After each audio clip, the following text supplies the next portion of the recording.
Net so sit, dan gaan ons net 'n gebed saam doen. Wonderlike Hemelse Vader, ons eer en ons aanbid U, dat ons U as ons Hemelse Vader mag ken, deur Jesus Christus ons redder, en dit alles, Here, moontlik gemaak deur die lewendmakende krag van U Gees, wat in ons harte gewerk het, om ons eie sondige toestand raak te sien, en Here, die Verlosser Jesus Christus, en Here, genade gesmaak het om gered te kan word. Hemelse Vader, ons dankie dat U nie net die skepper is van die heelal nie, maar dat U alles in stand hou deur die krag van U woord. Ons weet, Here, dat die son het vanmôre opgekom, en ons weet dat die woord vir ons leer dat U hou die seisoene in U hand. Die reën, die haal, Here, die diere van die veld, en alles behoort aan U, en die vee op 1000 heuwels is U eiendom, sê U. U sê, as U honger het, sal U vir iemand iets vra. En Here, dis maar net om vir ons in menslike taal te probeer verduidelik dat U geen behoefte het aan niks wat 'n mens aan behoefte het nie. En daarom is die gebed van my hart, Here, dat ons U werklik sal dien vir wie U is, en dat ons U sal leer ken vanuit die woord. Here, dat U 'n heilige God is, wat vir ons in die woord leer dat uit U en deur U en tot U is alle dinge. Aan U behoort alles tot in alle ewigheid. Ons weet, Here, daar gaan 'n dag aanbreek waar U 'n einde gaan bring aan hierdie aardse bestaan soos ons dit ken. Daar is baie wat spot daarmee, daar is baie wat sê, ag, ons wag al jare vir die koms van die Here, en waar is hy? En die Bybel waarsku ons in 2 Petrus 3 vers 9, dat daar sal spotters wees wat sê, nou waar is hierdie Christus van julle? Maar ons leer in die woord dat die dag en die uur van U oordeel sal kom, soos U dit bepaal het, Here. En daarom moet ons waaksaam wees en gereed wees om U te ontmoet. Baie dankie, Here, dat ons nie nodig het om in ons eie krag hierdie geestelike pad te stap nie. Die woord sê vir ons, Here, dat U deur U Gees ons in staatsteller is. Die apostel Paulus kon aan die einde van 'n baie moeilike lewe en 'n uitdagende lewe, kon hy sê, ek het die goeie stryd gestry, ek het die wedloop volëindig en ek het die geloof behou. Die gebed van my hart is, Here, vir ons in hierdie uitdagende tye is, dat ons hierdie stryd sal sien as 'n goeie stryd. Dis 'n besondere stryd, want ons stry in diens van die koning van die konings. Ons weet dat die oorwinning al reeds behaal is aan die kruis van Golgotha. En ag, Here, ons pleit en ons vra dat ons aan die einde van hierdie stryd die geloof sal behou. En ons weet ook daarin sal U ons in staat stel. Want Here, U sê vir ons, die goeie werk wat U in ons begin het, sal U volëindig. Here, ons wil vanmôre kom bid vir die siekes op ons lys. Daar is soveel name genoem, en miskien is daar name wat nie eens genoem was nie, Here, en ons bid dat U deur U groot genade ook, en in liefde U sal ontferm oor die siekes. Here, ons weet U kan genees, ons weet U is God en daar is niks vir U onmoontlik nie. En wil ons vra dat, as dit U wil is, dat U tog, Here, die siekes sal aanraak en vir hulle sal opwek, en dat hulle ook daardeur kan getuig van U goedheid, U genade en U guns. En sou U kies, Here, om hulle deur daardie siekbed te heilig, en Here, hulle nader aan U self te trek, dan vra ons dat U ook daarin U wil sal laat geskied. Want ag, ek lees van die groot predikers van ouds, wat sê hulle het U die beste leer ken, in die tye waar hulle die siekste was. En kan ons dit bely, Here, wanneer ons sterk is, dan gee ons nie veel aandag aan U nie, maar wanneer ons op 'n siekbed vasgekluister is, dan besef ons het God nodig, meer as ooit. En daarom dank ons U ook vir elke siekbed, waardeur U Uself verheerlik in ons lewe. Ons dank U vanmôre, Here, dat ons ook aan U aanbid vir die wyse waarop U vir ons gemeente sorg. Baie dankie vir elke blymoedige gewer. Here, hulle wat maandeliks getrou gee vir U saak. Ons kan U nie genoeg aanbid daarvoor nie, want U werk dit in harte. U werk 'n gewilligheid, U werk 'n bereidwilligheid. En U sê ook in U woord dat U elke blymoedige gewer liefhet. Sal U elkeen seën met alle geestelike seëninge in die hemele in Christus. Want dierbare Here, U gee vir ons ver meer as wat ons ooit vir U kan gee. En ons wil U vanmôre aanbid dat U self U kerk in stand hou. Ons loof en ons prys U naam. Gemeente, genade, barmhartigheid en vrede word vir U geskenk van God ons hemelse Vader en van ons dierbare Here Jesus Christus. En dit word kragtig menigvuldig deur die werking van die Gees hier by ons. Amen. Ek vra om die woord van die Here saam met my oop te maak vanmôre by Kolossense die 3de hoofstuk. Nou, Ek het daaraan gedink dat ek nie van vakansie af kan terugkom en dan sommer dadelik wegval met die wit troon oordeel, soos hier aangebring op die kaart, die 2 boodskappe wat nog oorbly en die week daarna oor die hel preek nie. Ek dink dit sal goed wees as ons net so oorgang boodskap het tussen hierdie laaste 2 boodskappe uit die boek Openbaring. Nou volgende week as die Here ons spaar, gaan ons praat oor die wit troon oordeel, hierdie boodskap soos aangedui op die kaart, en dan die poel van vuur sal die laaste boodskap uit die reeks boodskappe uit die boek Openbaring wees. En vriende, ons vra dat u ook maar sal bid vir wysheid.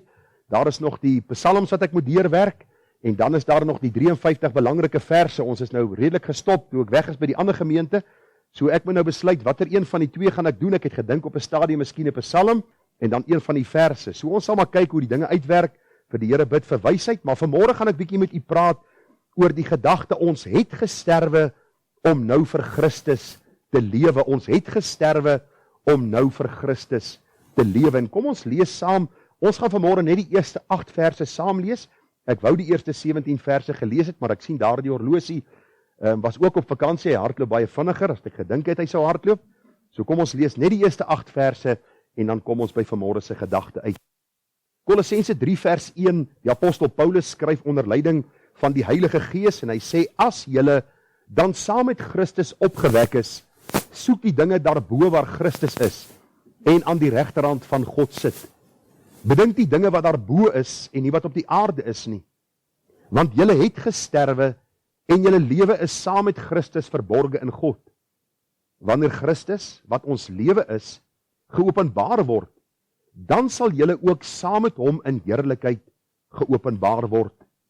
Maak dood dan julle lede wat op die aarde is, naamlik hoerery, onreinheid, hartstog, slegte begeertes en gierigheid, wat afgode diens is, waardeur die toorn van God oor die kinders van die ongehoorsaamheid, waarin julle ook vroeër gewandel het, toe julle daarin geleef het, maar nou moet julle dit ook alles aflê, naamlik toorn, woede, boosheid, laster, skandelike taal, en nou vriende, ek kan ongelukkig nie alles lees nie. Nou, u sal sien, in die weke wat volg, gaan ek bietjie deur hierdie hele hoofstuk uit die boek Kolossense werk, onder die tema, ons het gesterwe om nou vir Christus te lewe.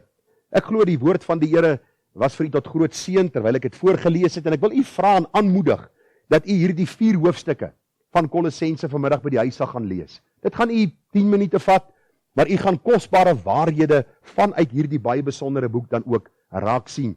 Ek wil vanmôre vers 3 aan u voorhou, en daar staan, want julle het gesterwe, en julle lewe is saam met Christus verborge in God.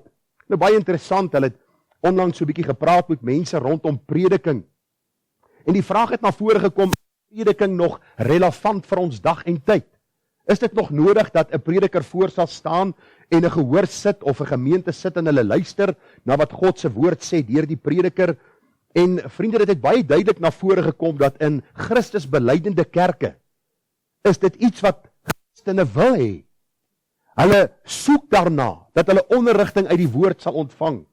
Dis kerke wat afgewyk het van God se woord en besig geraak het met baie dinge binne die kerk wat nie noodwendig van die Here is nie, wat prediking nie meer hoog op hulle prioriteitslys het. En daarom, die dag toe ons gemeente gestig het, ek vir u gesê, dis Berea Christen gemeente, juis omdat die gemeente in Berea, Handelinge 17 vers 11, edelmoediger was as die in Thessalonika. Hulle het elke dag die skrifte ondersoek om te kyk of hierdie dinge so was. U en ek kan net lewe om God te verheerlik as ons vanuit die woord van God sien wat God van ons vra. Al die ander goed is spekulasie. Al die ander goed wat ons doen, wat nie gegrond en geanker is in God se woord nie, is maar menslike dade.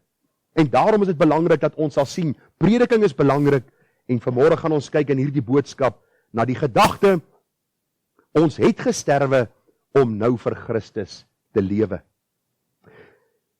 Nou vriende, tussen die koors hierdie week en die bronchitis en die hoes en die proes, was ek van tyd tot tyd in die studeerkamer, daar agter die rekenaar gesit, voorberei, vir die Here gevra, Here gee my wysheid en gee my insig, so ek glo dat die boodskap wat ek vanmôre gaan bring, is 'n boodskap wat uit 'n nugter verstand kom, deur die Heilige Gees, verlig uit die waarheid van God se woord, om u dan te begelei in wat die Here vir ons wil leer oor die gedagte, ons het gesterwe om nou vir Christus te lewe.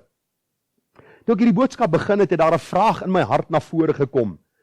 En die vraag is miskien iets wat ek vanmôre in u midde wil laat. En dis die vraag, vriende, wie dink u is die mees teneergedrukte, die mees ongelukkigste en die mees depressiefste mense in die wêreld? As ek vanmôre hier by Pooi moet begin en ek hardloop dwars deur tot daar heel agter daar by Lisel en ek moet die vraag vir julle vra, wie dink julle is die mees ongelukkigste mense in die wêreld of mees depressiefste mense of teneergedrukte mense in die wêreld? Glo ek daar sal verskeie antwoorde uit hierdie gehoor kom, uit hierdie gemeente kom.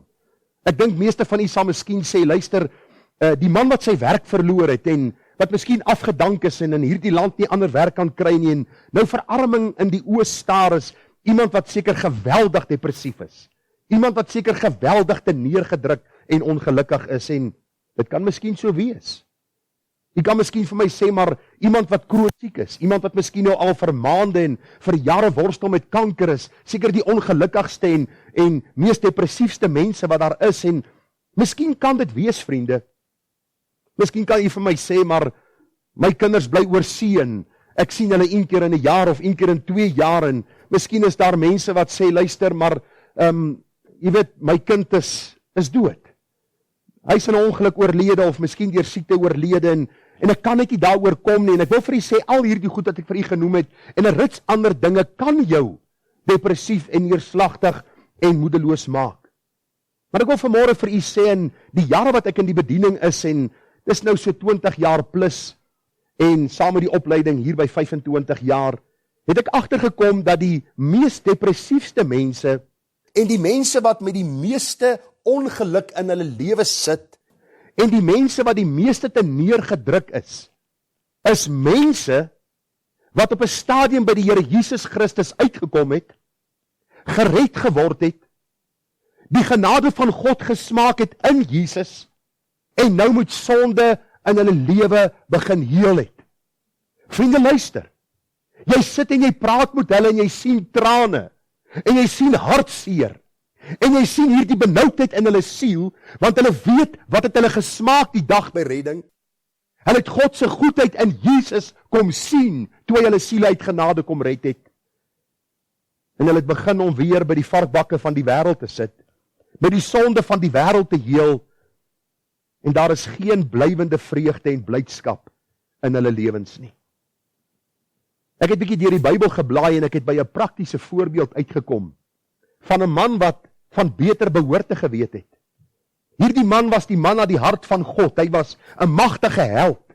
Hy was 'n digter, hy was 'n musikant. Hy was, soos die Engelsman sê, all in one gewees. En ons praat nou van die man Dawid. En Dawid sit sy hart op papier. Dawid kom en hy vertel vir ons die hartseer verhaal van hoe hy hierdie genade van God gesmaak het, die vergifnis van God gesmaak het, die liefde van God gesmaak het, en hoe hy deur sonde hierdie vreugde in sy hart en hierdie blydskap en hierdie absolute dankbaarheid verloor het deur sonde in sy lewe te akkommodeer. Nou jy weet alreeds waarheen gaan ek blaai, dis daarna Psalm 51 en wil ek net vir u so 'n bietjie agtergrond gee voor ons by Psalm 51 uitkom, die Psalm van Dawid of dan die boetelied van Dawid, soos dit bekend staan. Nou vriende, Dawid, hierdie magtige held, was ook koning in Israel. Hy was die gesalfde van die Here, eenkant gesit vir diens van die Here of in diens van die Here om die volk van die Here te lei. Ons lees in die woord van die Here daar in die boek Samuel dat Dawid in die middag op sy bed gelê het en geslaap het. Nou, ek wil nie vir u sê dat 'n middagslaapie verkeerd is nie, maar het is goed om te kyk na wat hier staan. Ek onthou op 'n stadium het 'n predikant gesê hy het sy bed huisbesoek gedoop. En as iemand sy vrou bel en sê waar is dominee, dan sê sy hy is op huisbesoek. Nou Dawid was nie op huisbesoek nie. Dawid het eenvoudig die middag op sy bed gelê en slaap. Nou wat is nou eintlik so verkeerd rondom dit? As jy nou die geskiedenis gaan lees en dan ook die konteks van die gedeelte en ook wat die Bybel vir ons leer, het sy manskappe op daardie stadium uitgetrek vir die oorlog. Dawid die held, Dawid die leier, Dawid die koning, moes voor sy manskappe uitgetrek het. Wat doen hy? Hy stuur sy leerowerste, hy bly by die huis, lê en slaap, en die Bybel sê die middag, toe hy uitgeslaap is, toe staan hy op. En toe gaan loop hy op sy balkon rond. En wat sê die Bybel vir ons, wat sien hy? Hy sien 'n vrou wat besig is om te bad. Die Bybel sê vir ons dat Dawid in sy ledigheid hierdie vrou sien, hy laat haal hierdie vrou, hy het gemeenskap met hierdie vrou, en hy stuur haar terug na haar huis, so asof sy 'n losvrou is. Asof sy sommer maar net 'n gebruiksartikel is. Hy stuur haar terug, ek wil hê jy moet die gedagte begin kry. Dawid, die man van God, na die hart van God, die koning van Israel, roep hierdie vrou, hy hou gemeenskap met haar, en hy stuur haar terug na haar huis toe. 'n Paar maande gaan verby. En hierdie vrou laat weet vir Dawid en sê, luister, onthou jy my nog? Jy het my laat haal so 'n paar maande terug, ek wil net vir jou sê, ek is swanger met jou kind. In plaas van dat Dawid belydenis doen van sy sonde, wat doen hy? Hy probeer hierdie sonde toesmeer. Jy onthou mos hoe hy vir Uria van die gevegsfront laat haal het, hy probeer het en na sy huis toe gaan om met sy vrou te slaap, ons sien hoe hy hom dronk gemaak het, ons sien later, hy stuur hom met 'n brief terug na die gevegsfront en Uria word doodgemaak. En wat gebeur? Amper 'n jaar gaan verby, waar Dawid met hierdie sonde in sy lewe sit, amper 'n jaar wat verby gaan voor Nathan die profeet, na Dawid kom en vir hom sê, Dawid, jy is die man wat teen God gesondig het. En hoor gou hoe Dawid sy hartstoestand vir ons beskryf. Ek het vir u gesê, die ongelukkigste mens op aarde is nie noodwendig die een wat sy werk verloor het, of wat kronies siek is, of wat miskien kinders het wat oorsee is, of miskien 'n kind aan die dood afgestaan het nie. Die mees ongelukkigste mense, die mees depressiefste mense op aarde is hulle wat Christus ken, maar wat nie voluit vir Christus lewe nie. Wat met sonde heel in hulle lewe, wat nie met 'n volle oorgawe leef om God te verheerlik nie. Kom ek lees vir u wat skryf Dawid self, onder leiding van die Gees, Psalm 51 vers 9. Hy sê, ontsondig my met hyssop dat ek kan rein wees. Was my dat ek witter kan wees as sneeu. Vers 10. Laat my vreugde en blydskap hoor, laat die gebeente juig wat u verbrysel het. Het jy al gesien 'n been wat verbrysel is, hoe lyk dit? Die seer daarvan. Dawid sê dit asof my siel verbrysel is. Want sonde, vriende, gee nie dit wat het beloof nie. Dawid, toe hy die vrou sien, toe dink hy gaan vir hierdie oomblik die genot geniet, saam met hierdie vrou, en dit gaan vir hom blydskap bring, en dit het vir hom droefheid en hartseer berokken, omdat hy van beter behoort te geweet het. Vers 11. Verberg u aangesig vir my sondes, en delg uit al my ongeregtighede. Hy sê, skep vir my 'n rein hart, o God, en gee opnuut in die binneste van my 'n vaste gees. Hoor hierdie koning, hoor wat roep hy? Ons sal dink 'n koning so iets sê. 'n Koning het mag oor alles, 'n koning is in beheer van almal. 'n Koning kan sê, maak dood en hierdie kan bly lewe. Hoor wat sê hierdie koning, wat man na God se hart was, wat gesondig het. Hy sê, Here, verwerp my nie. Asseblief, Here, verwerp my nie van die aangesig nie, en neem u Heilige Gees nie van my weg nie. Luister vriende, sonder die Here is ons niks. Ek hoop nie u dink dat op aarde is daar vir u 'n koninkryk wat blywend sal wees nie. Alles kom en gaan. Daarom verwerp my nie van die aangesig nie. Vers 14. Gee my weer, let op die woorde, gee my weer die vreugde van u heil, en ondersteun my deur 'n gewillige gees. Red my van bloedskuld, o God, God van my heil. Laat my tong die geregtigheid uitjubel. Want u het geen lus in slagoffer nie, anders sou ek dit gee, en 'n brandoffer het u geen behaag nie. Die offers van God is 'n gebroke gees. 'n gebroke en verslae hart sal u, o God, nie verag nie. 'n Kind van die Here wat hierdie groot waarheid geleer ken het uit God se woord, is iemand wat iets verstaan van om 'n gekruisigde lewe te lei. U sien, as ons die woord bestudeer, dan sien ons baie duidelik dat Dawid deur sy sonde in onvrede geleef het. Daar was hartseer, daar was gebrokenheid in sy binneste oor sy sonde. Wat sê die Here vir ons in Jesaja 59? Die arm van die Here is nie te kort om te help, en sy oor is nie te swaar om te hoor nie, maar julle sonde te skeidsmuur gebring. En ek wil vir jou sê, as jy eens gesmaak het dat die Here jou redder is, en jy begin heel met sonde, dan sal daar vanmôre onvrede in jou binneste wees. Elke dag sal vir jou voel soos die grootste uitdaging wat daar is. Want luister, as die Here jou red, dan word hy nie net redder nie. Hy word koning, hy word heerser, hy word die liefling van jou siel, hy word die beminde van jou hart. Daarom het Dawid hierdie gebrokenheid gehad. Dit is my so mooi dat die Here hierdie held, hierdie kruisman, op hierdie manier aan ons beskryf met 'n gebroke hart oor sonde in sy lewe. Nou sit jy miskien daar en jy dink by jouself, maar Gerard, ek wil net gou vir jou ietsie sê. Ek is nie soos Dawid nie, jong. Ek kyk nie eens na my buurvrou nie. So ek is daarom nie skuldig soos Dawid skuldig is nie. Dan wil ek vanmôre vir jou sê, sonde is sonde. Dis net die gevolge wat verskil. En ek gaan vanmôre vir u bietjie begelei en ek hoop ons kom by die hart van die boodskap uit, dat u kan verstaan wat die tema behels. Ons het gesterwe om nou vir Christus te lewe. Vriende, ek het so 'n paar sondes, net 'n paar van honderde, het ek hier op my rekenaar gesit waarmee u en ek miskien vanmôre worstel, wat ons vreugde steel en ons verhouding met God breek, dat ons nie die vrede en die blydskap van kindskap kan ervaar nie. Ek het die woord egbreek hier op. Die sonde wat nogal redelik bekend is onder kinders van die Here. Ek het bedrog op. Ek het oneerlikheid op. Daar is geldgierigheid. Daar is kwaadpraat. Daar is bemoeisiek.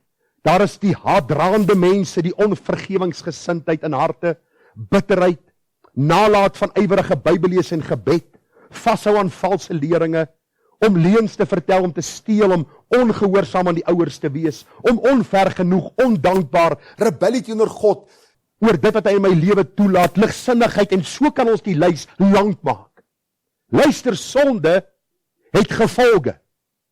Maar enige sonde breek jou verhouding met die Here in die sin, dat dit 'n skeidsmuur word tussen jou en die Here. Glo my, in die jare wat ek die Here dien, 34 jaar hierdie jaar as die Here my spaar, was die tye waar ek die hartseerste was, tye waar ek met sonde in my lewe gesit het. En ek het geweet hierdie sonde is besig om sy kloue om my te slaan. En ek het vir die Here gevra, Here, maak my los, maar eintlik, so right hierdie. Ek kan dit hanteer. En dan was dit nie rook en drink en vloek en steel en gaan slaap van my buurman se vrou nie, maar die klein jakkalsies wat die wingerde vernietig. Ek wil vanmôre vir jou oproep, dat jy sal besef dat die Here jou nie net red om jou van die hel vry te maak nie, hy red jou om jou hele lewe in beheer te neem, en dat jy ook die vreugde kan smaak van kindskap. Jy sien, die meeste kinders van die Here het 'n verwagting van die geestelike lewe, terwyl die Bybel net een stel: jy het gesterwe om nou voortaan vir die Here te leef. En ek het daar geskryf, so eenvoudig soos dit. Stem nie saam dat ons die geestelike lewe baie gekompliseerd maak. Want ons vra heeltyd vra, is dit verkeerd? Mag ek dit? Mag ek daarheen gaan? Mag ek hierdie ding doen? Mag ek met hierdie een kuier? Mag ek hierdie sonde doen? Vriende, luister, ek het nou die dag vir iemand gesê, ek is nie die Heilige Gees nie. Ek is 'n sondaar. Hier staan 'n sondaar uit genade gered. En ek praat nie met u asof ek iets bereik het in my lewe nie. Ek sê vanmôre vir u, ek jaag na die doel om meer te word soos Jesus, en ek nooi u stap saam met my. Maar moenie met 'n halfhartige hart die Here dien nie. Moenie met 'n sleepvoetigheid die Here dien nie. Moenie dink as jy in sonde leef, jy sal God se guns en God se vrede in jou hart ervaar nie. Jy sien, die hele gedagte is wat C.H. Spurgeon gesê het. Nou, hy is my medeleraar, hy is nou al lank al oorlede. Is goed, ek het hom gekies, daar hoef ek nie te betaal maandeliks nie. Maar 'n besondere man van die Here, en hy skryf hierdie woorde. Hy sê, remember that if you are a child of God, you will never be happy in sin. You are spoiled for the world, the flesh and the devil. When you were regenerated, there was put into you a vital principle which can never be content to dwell in the dead world. Vriende, as jy eens lewe ontvang het, wil jy nie meer met die dooie wêreld heel nie. Dan kom jy agter hoe leeg sonde is, en wanneer jy jouself in sonde bevind, hoe absolute hartseer dit in jou siel dan veroorsaak. Ek praat dikwels met mense, en in die jare wat ek berading doen, wil ek vir u sê, trane van berou. Is daar vergifnis vir 'n kind van die Here wat in sonde geval het? Verseker. Die Bybel sê so. Maar luister, die gevolge bly daar. Die hartseer gevolge is die goed waarmee ons moet leef, wat sonde nie vir ons sê en wat die duiwel nie vir ons sê voor ons onsself in die sonde bevind nie. U sien, die ongelukkigste tipe mens is die een wat waarlik die vreugde van redding gesmaak het. Met sonde begin Peter en nou 'n front probeer voorhou. Alles is wel met my siel. U kan maar gaan kyk na hulle. Hulle is die bitter mense. Hulle sal jou afjak. Hulle is die swartgalliges, hulle is die depressiewe mense. Hulle is die mense wat neerslagtig is en eintlik nie meer sin en doel in die lewe sien nie. Want as jy gesmaak het dat God goed is, met jou sondige hart gewas in die bloed van die lam, en jy het gesmaak wat dit is om vrede in jou gemoed te hê, om te weet ek is gewas, ek is skoon, ek is op pad hemel toe, ek is vrygemaak van die wêreld en sy ellende. As jy weer begin heel daarin. Ag vriende, ek wil vir u 'n voorbeeld voorhou van 'n man wat verstaan het wat dit is om 'n gekruisigde lewe te lei. Die man se naam is Paulus. Nou u weet mos, dit was die engel Paulus wat aarde toe gekom het. Hy was sondeloos volmaak, hy het nooit stryd gehad nie. Hierdie man het 'n 5-ster lewe gelei. Het jy al gelees? Nee, Paulus was 'n man wat swaar gekry het. Gaan lees die Bybel. Maar in Galasiërs 2 vers 20 sê hy, ek is met Christus gekruisig en ek leef nie meer nie, maar Christus leef in my. Paulus lewe, hy skryf die brief, maar hy sê ek is gekruisig.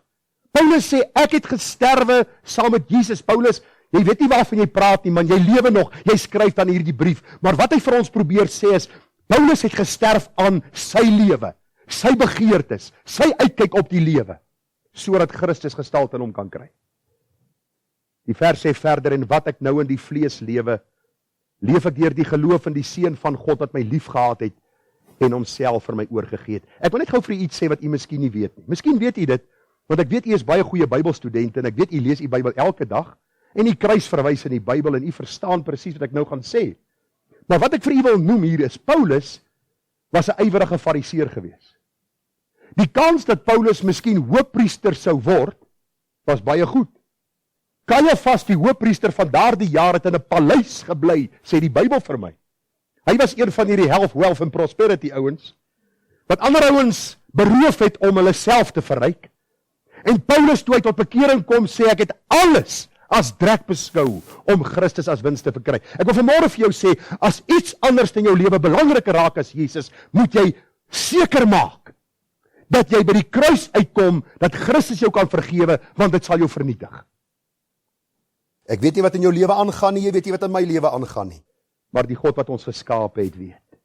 Paulus sê, en wat ek nou in die vlees lewe, leef ek deur die geloof in die Seun van God wat my lief gehad het en homself aan my oorgegee het. Wat het Paulus hier in gedagte gehad toe hy sê, hy is met Christus gekruisig? Onthou jy vir Jesus, toe hy op aarde was, wat sê hy vir ons? Hy sê, as iemand agter my wil aankom, moet hy homself verloon en sy kruis opneem en my volg. Nou baie interessant, die woordjie verloon, hieronder het ek vir u die Grieks daarvan gegee, aparneomai is die Griekse uitdrukking.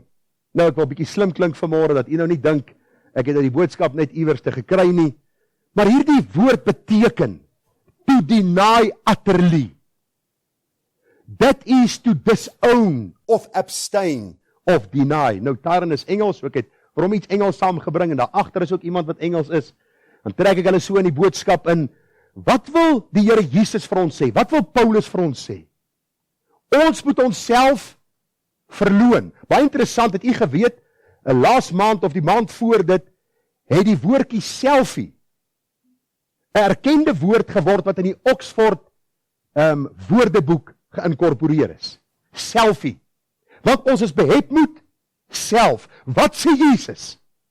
As jy 'n gekruisigde lewe lei, as jy aan hom behoort, dan kry jy klaar met self. En jy volg Jesus. En dis nie maklik nie, hoor. Want self sê elke dag vir jou, vandag gaan jy, ou Gerard, jou lewe geniet. Jesus sê nee, as jy aan my behoort, gaan jy jouself deny. Kom ek lees vir u wat sê die Vyers se woordeboek. Hierdie woordjie verloon in hierdie woordeboek beteken to affirm that one has no acquaintance or connection with someone. Baie interessant om in die spieël te staan en te sê, Gerard Bekes, ek wil jou nie verder ken nie. Nou sê jy, maar Jesus, luister, die koors het hierdie man heeltemal die mekaar gemaak. Dis wat die Bybel vir ons wil leer. Christenskap is nie net nog iets wat ek by my CV sit en sê, ek is 'n Christen en ek hoop ek gaan eendag hemel toe nie. Christenskap beteken, kry klaar met jouself, dat Jesus gestalte in jou kan kry. Dis wat die apostel geleef het, dis wat die eerste kerkgangers beleef het, dis wat baie van u doen. Ek sê nou die dag vir Evelies mense in hierdie gemeente wat my opgewonde maak. Moet hulle sê hierdie woordeboek. Dankie Eskom. Toe sê die Here, ken u my? Ek is Petrus. En ek sal nooit u verloon nie. Ek sal u nie verloon nie. En wat gebeur? Die woord sê vir my in vers 69 van Matteus 26. En 'n sekere diensmeisie het na hom gekom en gesê, jy was ook by Jesus die Galileër. Maar hy het dit voor almal ontken en gesê, ek weet nie wat jy sê nie. 'n Ander diensmeisie sê aan die wat daar was, hierdie een was ook by Jesus die Nasareëner. En Petrus in vers 72 het met 'n eed dit ontken. Hy sê, ek ken die man nie. Is u saam met my in hierdie gedagte? Wie is Petrus gewees? Hy was die leier van die Nuwe Testamentiese kerk. Hy is die een wat hierdie leierskap sou inneem en hy sê 3 maal, ek ken hierdie man nie. Die Bybel sê in vers 73, maar 'n bietjie later kom die wat daar staan en sê vir Petrus, waarlik, jy is ook een van hulle, want ook jou spraak maak jou bekend. Toe begin hy homself te verwens en te sweer. Hy sê, ek ken die man nie. Nou is die vraag miskien, hoe bring ek hierdie twee by mekaar uit? Dis eintlik heel eenvoudig. As die Here sê ons moet onsself verloon, as Paulus sê, ek is met Christus gekruisig, en as Petrus sê, ek ken hom nie, dan kom hierdie gedagte so mooi by mekaar, vriende, want dieselfde Griekse woordjie word gebruik. En ek gaan dit vir u so probeer opsom. Selfverloning beteken dus, soos Petrus vasbesloot en met nadruk gesê het, ek ken hom nie en dit was sonde, en Petrus het dit later bely, maar hy was ferm in sy standpunt toe hy hom in 'n hoek gedruk het. Die Bybel wil vir ons leer om pertinent en met nadruk standpunt in te neem teen die vlees, die ou sondige self met sy begeertes, die wêreld met sy leuen valse beloftes van genot, ja die duiwel self en sê ek wil julle nie langer ken nie. Nou kan ek vir u sê wat is die groot probleem wat ek optel in die jare in die bediening en ook in my eie lewe. Ek wil nie uit my eie lewe praat nie, want dan skinder ek oor myself en jy mag nie skinder nie. Maar kom ek gaan vir u sê, elke dag wanneer ek in my lewe teen die wêreld, die vlees en die duiwel stry, staan hulle sterker die volgende dag op. En hulle wil nie sterf nie. Waarom nie?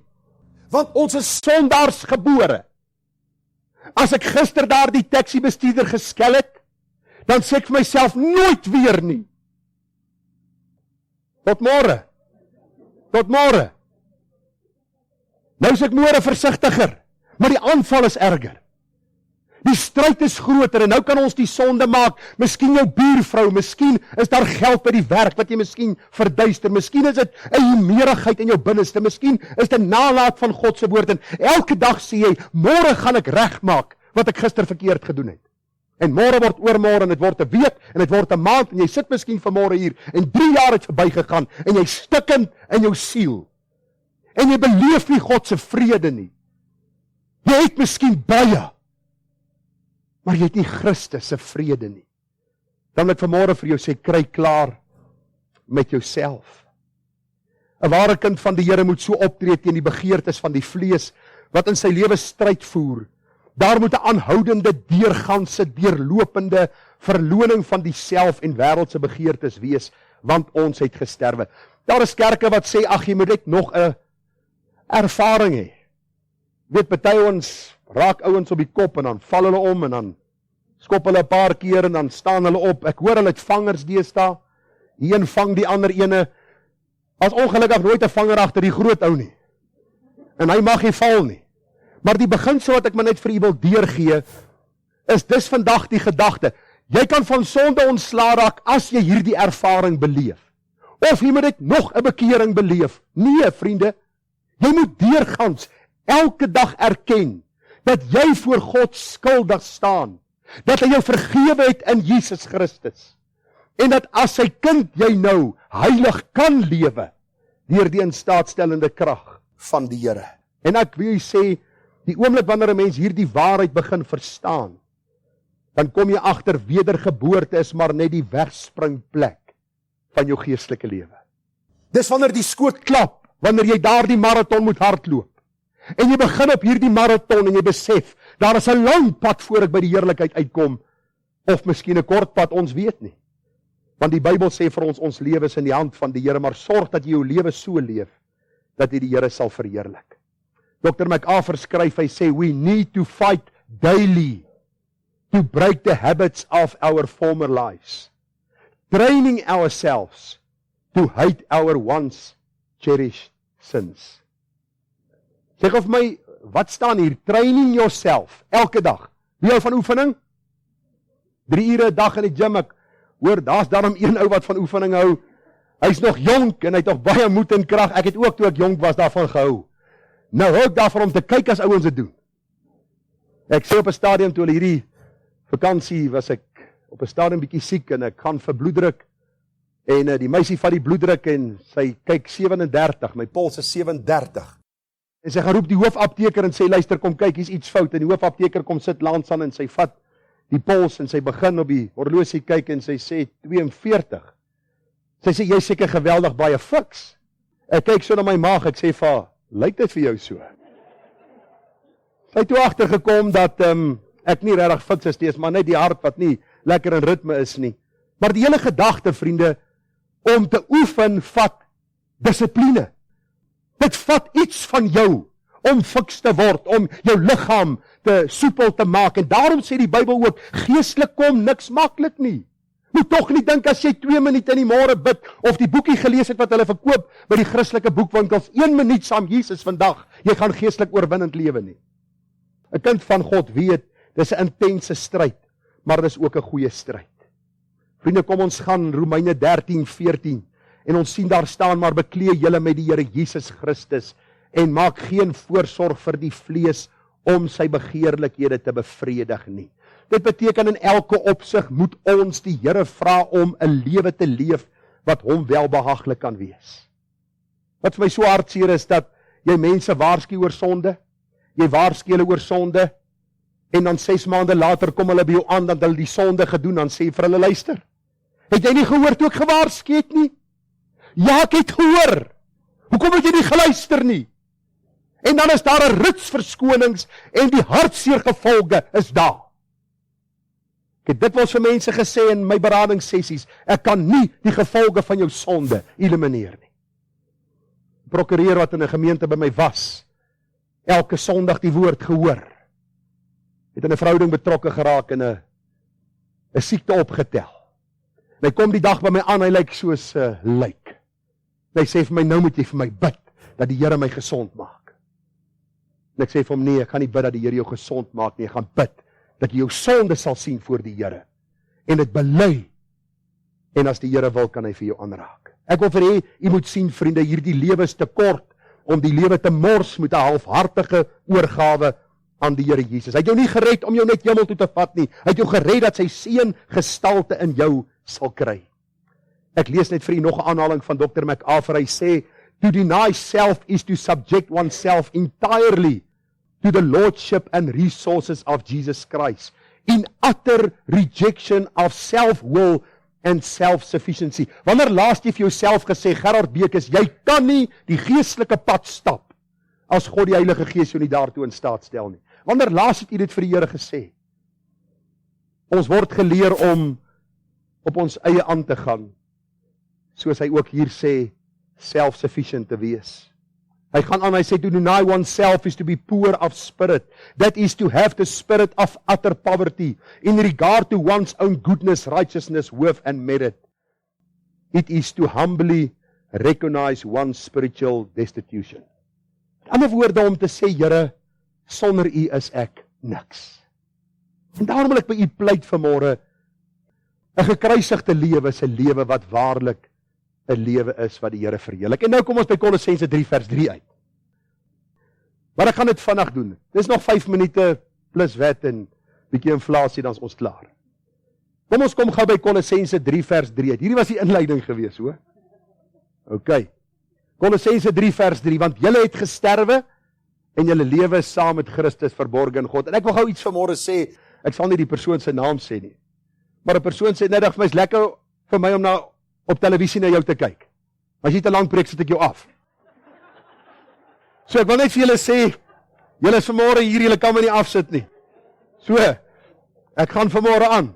Kolossense 3 vers 3, dit was nog of my goed toe ek het hoor. Goeie humor.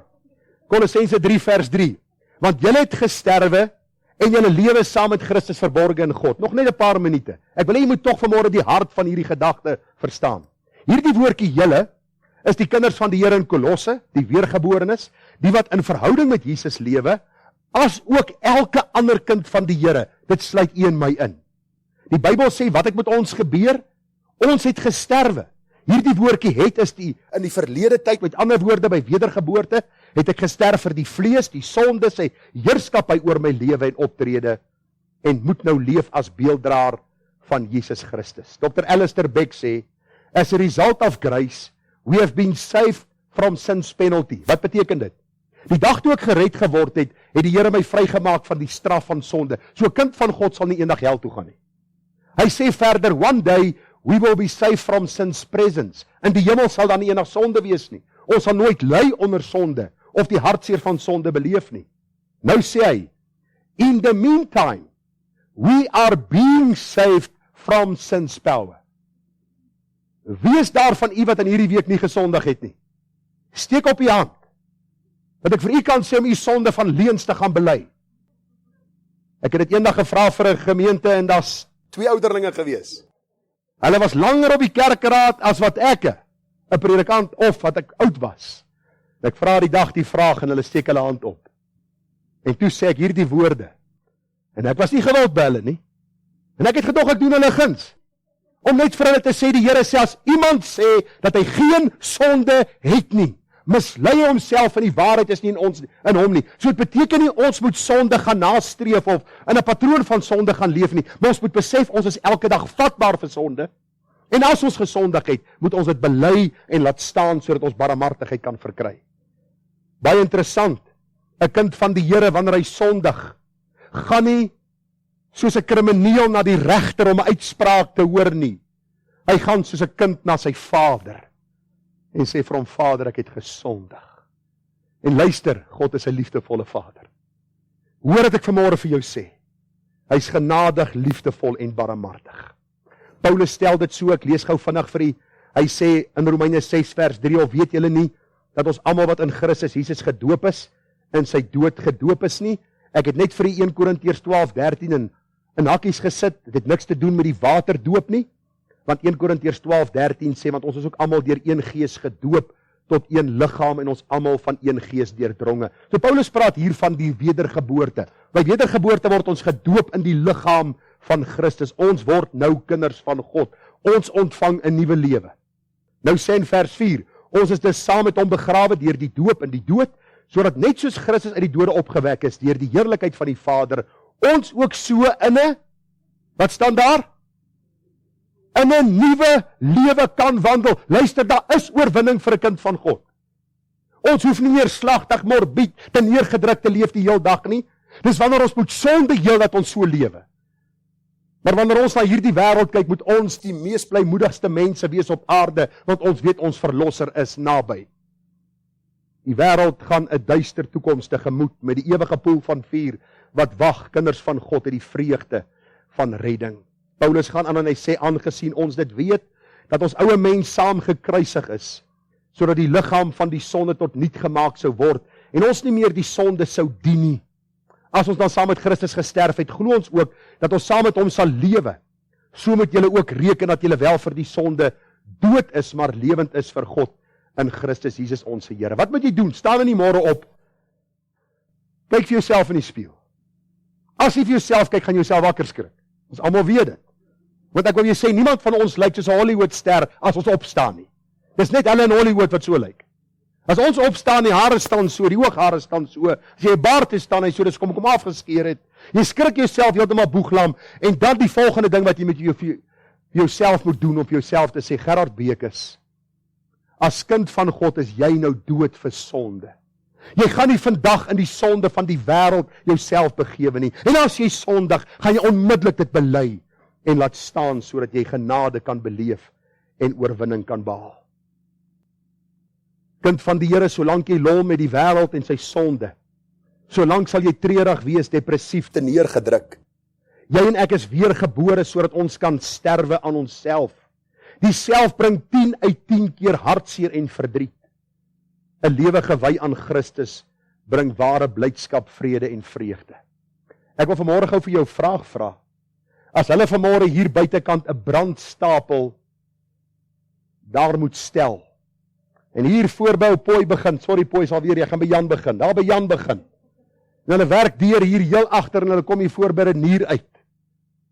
Sal ons bereid wees om met blymoedigheid op daardie brandstapel te sterf vir Jesus? Ek wil vir u sê, as jy vanmôre sê ja, dan hoop ek jou lewe is in lyn met God se woord.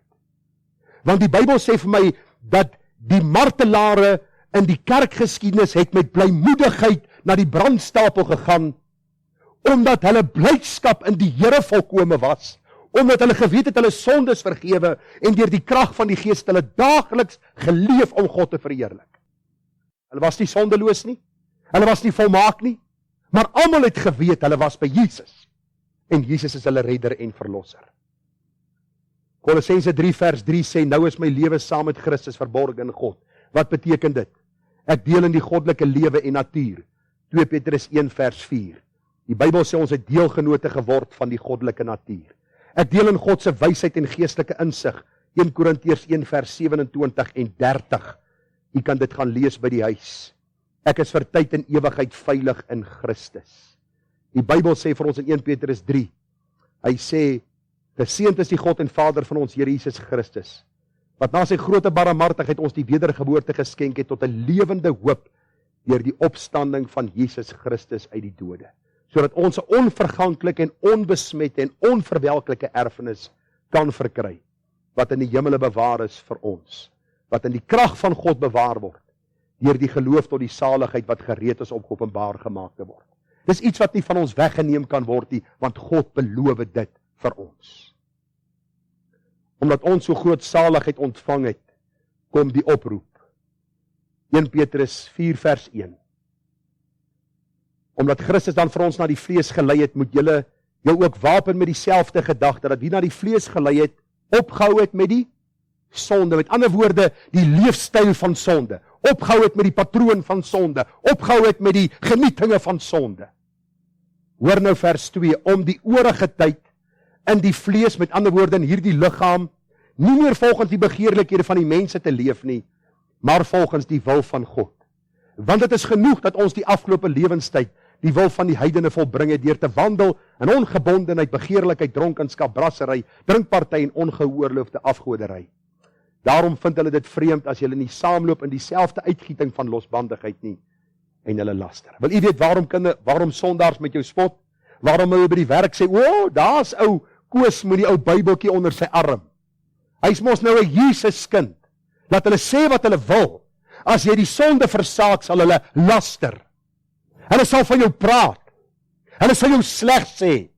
Maar dis alles tot eer van God en Christus kry gestalte in jou lewe. Moenie dink as jy gered word, gaan die wêreld hand om die lyf met jou loop en sê, ons is so bly dat jy 'n kind van Jesus is nie.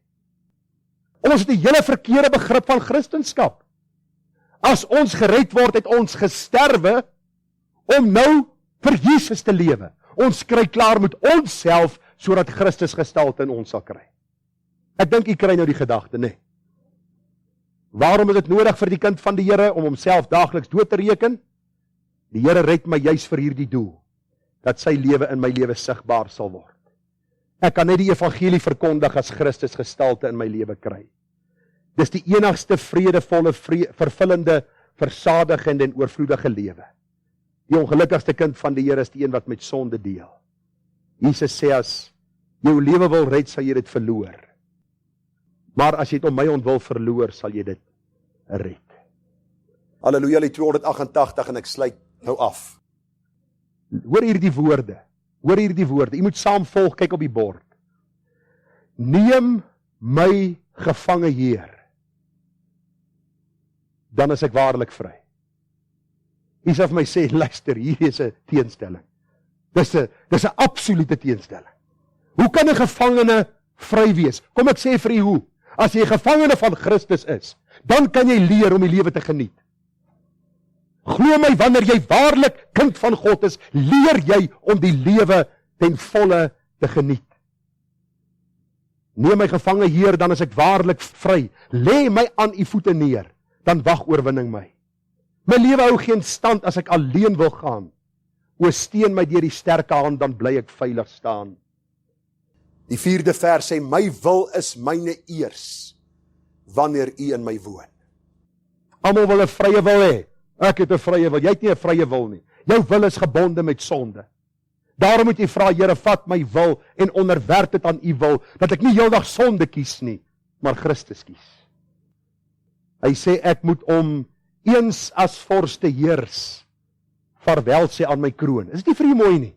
As jy wil oorwinning behaal, moet jy vaarwel sê aan jouself, wat Christus gestalte kan kry. Nou sê die vers, u sal my ondersteun in al die aardse gewoel, wanneer ek aan u boesem leun, u nastreef is my doel.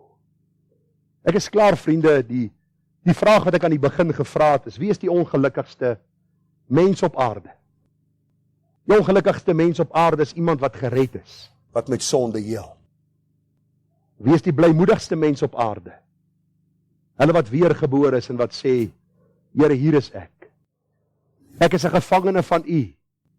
Nou kan ek vry lewe om u te verheerlik. Nie meer as slaaf van die sonde nie, maar as slaaf van Christus. Mag die Here ons genade gee, want elke weergebore sit in hierdie stryd. Konstant, daagliks. Maar in Christus is ons meer as oorwinnaars. Kom ons doen 'n gebed saam, dan sing ons 'n lied en dan kan ons verdaag. Vader, ons besef dat ons het gekruisig om nou vir Christus te lewe. Ons het gesterwe. Here, toe u gekruisig is, het ons gesterwe, die dag toe ons gered geword het, die dag toe ons weergebore geword het. Here, het ons daardie kosbare nuwe lewe ontvang, om nie voortaan vir onsself te lewe nie, maar vir u. En nou bid ons, Here, ons lewe in 'n moeilike tyd. Ons lewe in 'n tyd waar sonde sy voelers na ons toe uitsteek. Die duiwel poog op elke moontlike manier om ons te laat val. Die wêreld met sy blink liggies trek ons, en Here, soveel val vir die leuen van die duiwel en gaan 'n ewige, verlore, van God verlate toekoms tegemoet. En vanmôre bid ek, Here, dat ons wat hier sit en wat inluister sal besef, dit is nie die moeite werd om jou kortheid op aarde te vermors vir 'n ewigheid sonder Christus nie. Om 'n kind van die Here te wees is nie 'n swaarmoedige, swartgallige en bitter lewe nie. Inteendeel, die woord sê vir ons dat dit juis ons is wat die blydskap in die Here kan geniet, omdat ons weet ons is vry. Daarom bid ek vir myself en my huisgesin, vir elke broeder en suster, elke gesin wat vanmôre hier is, elkeen wat inluister. Here, help ons om ons kruis op te neem, onsself te verloon en u te volg. Here, help ons om klaar te kry met onsself en klaar te kry met ons begeertes en ons drange en ons behoeftes. En mag ons deur die waarheid van die woord gerig word om Christus eerste te stel. Dit kos 'n prys. Ons moet ons oefen in die godsaligheid. Daarom bid ek vir gehoorsame, getroue, gewillige harte, sodat ons een alles kan verheerlik. En Here, ons bid dit met dankseggings tot eer van u naam. Amen.